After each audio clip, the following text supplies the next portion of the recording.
Download the AllStar app.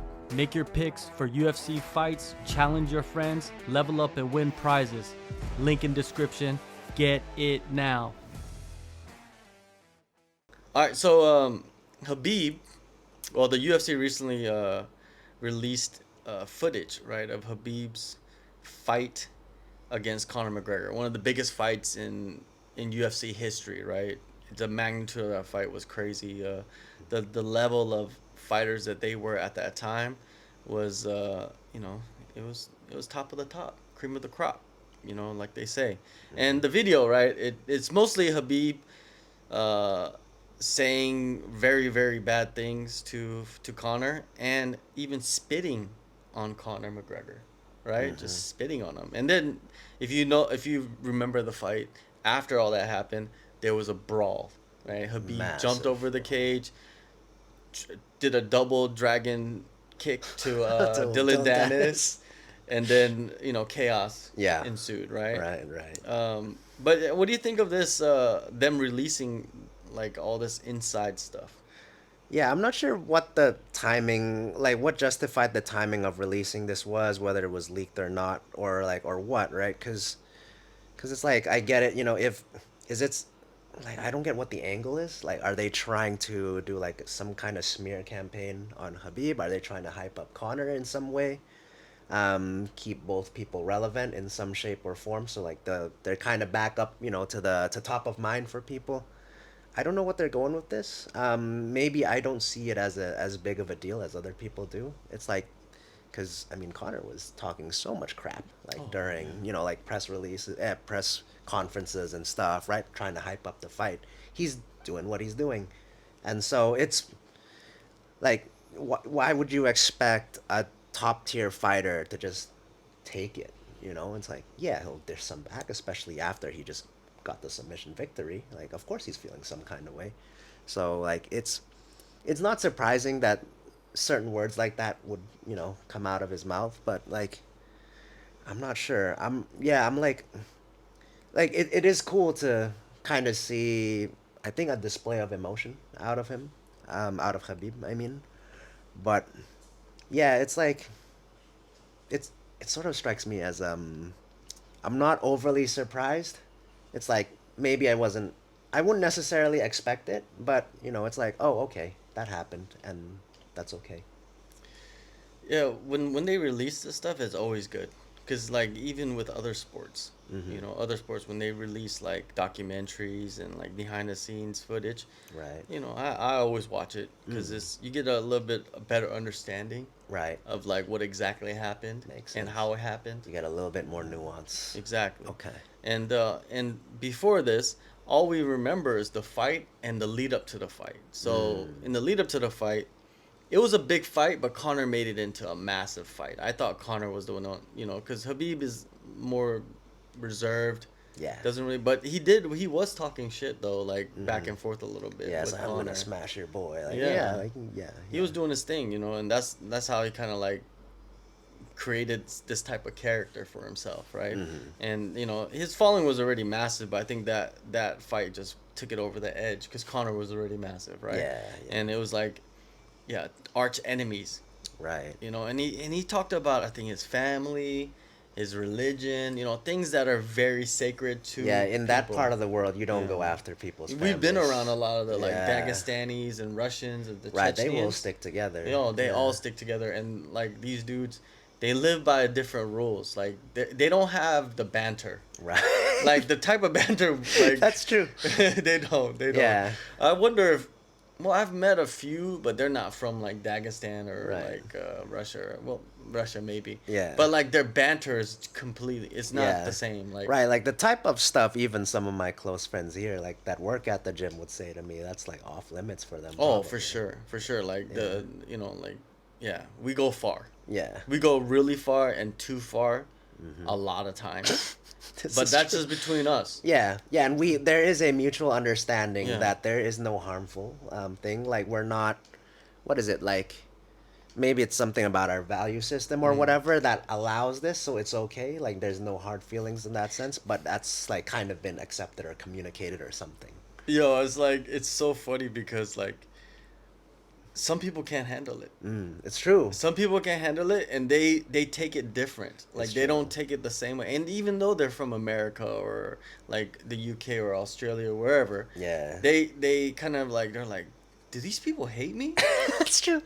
Like, That's true. does this guy really hate me? Like, why is he saying all these things like this? Uh-huh. But it's like, if you can't handle it, then maybe you don't belong. Yeah. Type of thing, right? Right, And right. I'm not saying that this about the Russians or the Dagestanians or the Chechens or whatever. Right, yeah. But like they go by different friendship rules, let's say. Yeah, yeah. You know, friendship rules or like, Yeah. you know, Yeah, and it seems to work for them. You know, yeah, they've got like hierarchy. yeah, their values are in place. Like they seem to get along with each Yeah. other. Like they seem to have something figured out there. So like you know, where's our place to say that that's wrong? Yeah, it's not wrong. It's just a different, you know, way of communication for them, you know, and they take certain things. And religion is more Yeah, it's more intertwined, integrated. Yeah, integrated, right, into like their lifestyle. Right. Right. For us, we just got all different types of lifestyles, right, and Yeah. all different types of people, and you know, like I said, people are saying things to each other that you know maybe a bystander might hear those things and they would be completely shocked. Yeah, we had like a. I think there was some time last week, not more than a week ago, but we had. It wasn't a big incident or anything like that, but I was sitting next to somebody, and then you know, Frank was saying Frank things, right? And then the dude actually had no idea he was joking. I think it was an American tourist, and then he's just there, like he had this blank look on his face. He's like, and then he looked over at me. He's like, "Is that dude fucking with me?" I was like, "Yeah, yeah, yeah." Like, don't take it seriously at all. Like, he's just joking with you. That's just how he is. Like, yeah, don't you know, don't let it get under your skin. Was I think basically what I said. For and then sure, and for then he sure. was like, "Oh, okay, all right, yeah, we're cool. Yeah, Yeah. yeah, yeah." But like, I feel like Americans are a little bit more sensitive. They are. To those types of things. Yep, 100%. Because that's what they've been trained to do. I think. Like I grew up in America, but like. Yeah, Like you could say whatever the hell you want to me, pretty much. If I know you, you know what I mean. It's different. Yeah. Like we could say shit because I say some terrible shit to people, Mm-hmm. but I know them. I know them, and I know that they could handle it, and it keeps you humble, right. and it keeps you from like acting too crazy. Because if you act too crazy, someone's gonna say something. Someone's Yeah. gonna say something to you about it. You know, and it keeps you in check, Yeah, right? And it's fun it is because fun. most of the time it's fucking funny, It right? is. Even though it might be cruel, but it's fucking funny. It is. It's right? like it's like shock factor humor. Like sometimes, you know. And then, you know, going back to like Khabib and the Conor thing, like Khabib was saying, you know, these insults to McGregor, like, bitch, I fucked you up. I Yeah. fuck you up, bitch. Like Right. those types of things, like saying something, calling someone a bitch. I think that's really far for like, you know, It is. Dagestani's. But he was saying it to Conor McGregor though. Yeah. You know what I mean? Was someone that was just talking openly Right. crazy shit to Yeah, him, right? and you know, and you would imagine that like McGregor's more than okay to take some of those verbal hits because he's been dishing it out so much too. And he did. Yeah. Like Connor knows the game. He knows what's up. Like Yeah, you can say whatever you want to Connor, right? Right. He'll come back at you, but like he understands that this is the game, and I'm pretty sure he probably talks like that to a lot of people, right? But you know, but promotion is promotion. Yeah. And yeah, it's a trip that Connor was only like that for that fight. Or no, sorry, not Connor. Habib was only like that I for see. that fight. Right. And then he fought Dustin Poirier after that and Justin Gaethje, which were the lead up to those fights. He didn't really need none of that. Because Right. why? He was already a massive star. Yeah. Right. So he carried those things. And Poirier and Gaethje. Yeah, they there really were are. so many other narratives that you could take after Khabib like shot up in superstardom that it was like we don't have to sell this fight as two people who strongly dislike each other, right? Because for him it's like, is this guy gonna break the undefeated streak? Or like, okay, how do the matchups look, right? Oh, like Gaethje's a great striker. Like Khabib's striking gets in question a little bit. Yeah. Like, is Gaethje gonna finally be the one that figures this out? Like, there's so many different avenues that they could have sold that fight that had nothing to do with character or hate or emotion, right? And so I'm glad they decided to go that route instead of trying to get two people to basically pretend that they didn't like each other, because they were also respectful of each other. Well, this is not appalling to me. Like some people might think like, oh, this is a shock or whatever. I hope they start releasing more of these. just so we get a better understanding like what was actually going on inside that cage, Yeah. you know, between the fighters Right. and even the referee or the corners or whatever. Yeah, Like, and it's very raw emotion. oh, very raw, and it makes you understand the fighters much more and like what type of mentality they have to go into these fights with, you know. Right.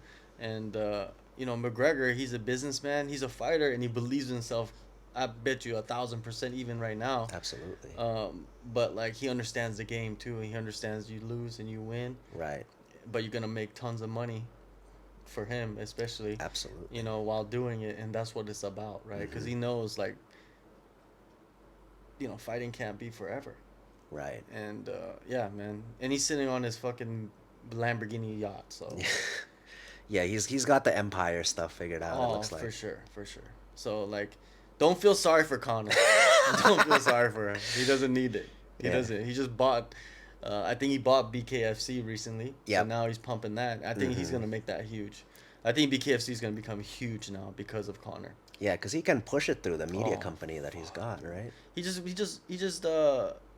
established a record company and signed Bone Thugs and Harmony. That's insane, right? Damn.